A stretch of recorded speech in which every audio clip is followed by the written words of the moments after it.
Yeldon and Woodhead only 10 and 12 respectively.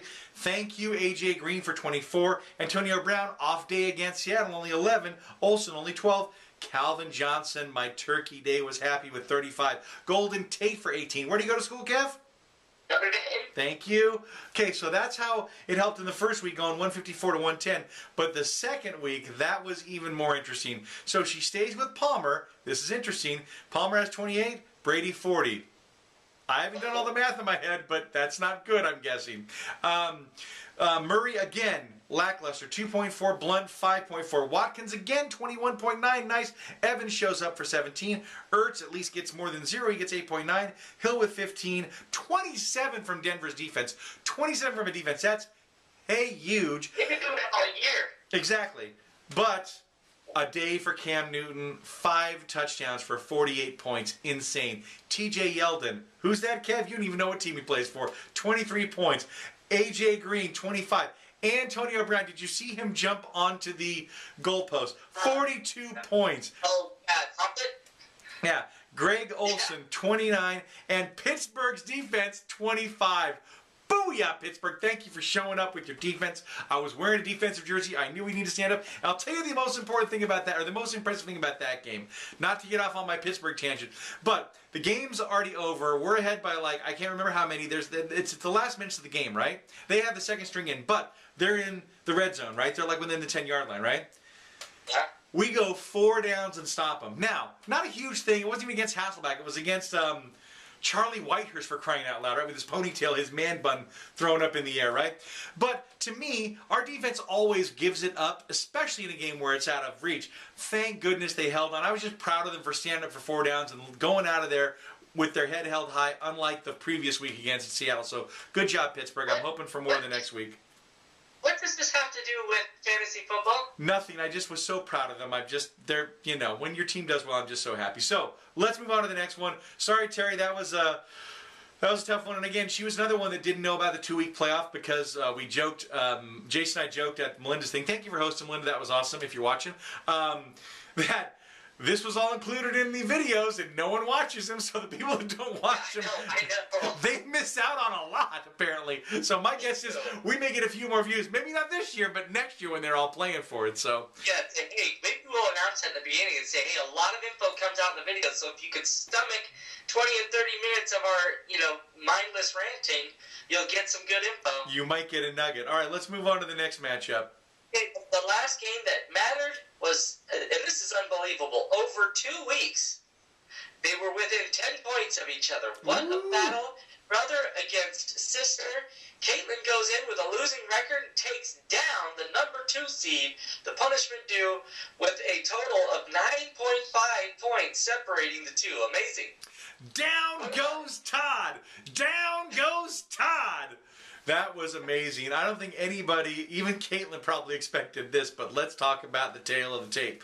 So she starts off on week 12. Matt Ryan only tipping in 11. She's got to be thinking this is not good with Eli getting 20, right? Then you got Frank Gore versus Lamar Miller. They're both under 10. Let's not talk about them. McFadden against Davis. Well, McFadden got the better, but only by 5 points. Let's get to the big ones. Robinson for Jacksonville for Caitlin, 16.6. Gronk for 20 before he gets hurt. 17 for the Cincy defense. On the other side with Todd, Des Bryant, 4.6. Talk about missing Romo. That might have even been the game with Romo before he got hurt. But either way, only 4.6 isn't going to get it done. Barnridge does well with 16. Brown with 14. But again, really lackluster for Todd. Todd normally scores out of this world, right? On his bench, this hurts. Well, the Dalton thing was only 5 points, but the T.Y. Hilton on his bench, 27.5. That would have definitely made a difference. Funny thing is, on Caitlin's bench, Kirk Cousins, 28.8 that she didn't start. Again, different day, start something different, things change. So let's go to week 13 now. Week 13, again with Maddie Ryan. She sticks with Maddie Ice. 15.2, again, middling. Frank Gore gets 18, great job. Demaryius Thomas, 18, great job. Robinson, 45. Wow. Hearns was out for Jacksonville, so Robinson was the go-to guy. And man, 3 TDs in one game. That's not going to happen every week, but good job. On the other side, he starts his red-headed ginger lover, Andy Dalton, and gets him 27. That's great, but Yeah, good. McFadden and Miller don't even combine. They combine for what? Maybe over 20. Hopkins gets him 19. Des Bryant, 9.2. Ouch.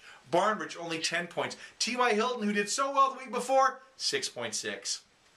Dougie Martin gets 15, but not enough. Again, like you said, it was separated by only a few. But again, same thing as in my mom versus Jason. Now this one, week 12, Todd wins 109 to 99. Week 2, he loses 150 to 130. So, you know, talk about a swing with the 2 weeks. It's like, it's really interesting to see how it's going, because I can't wait to see how it all finishes up, to see if there's more swings like this, because I can only imagine, and I'm scared to death of the swing of, hey, I had a great week 1, and then, oh crap, I had a crappy week 2, and it's all over, right? So it's definitely making it more interesting, because it's not one and done. So I'll be interested to see what everybody thinks at the end of it. But great matchup, good battle, and yeah, separated by only a few points. Let's talk about the losers bracket, because there is something on the line. We'll cover it just quickly with the overall scores. Well, we won't go into week. Yeah, just with the overalls on these. Yeah. So first up, we got Cam Krusty, who was able to defeat the Chalupa Batman, 262-46. And the other winner was the Malibu Stacy's, takes out the Jerk Store, 265 for 220 in the hotly anticipated rematch of last year's Super Bowl. Husband and wife, lovers against lovers. Well, there's only one of us. But going head to head, we've already spent the money, and we're up.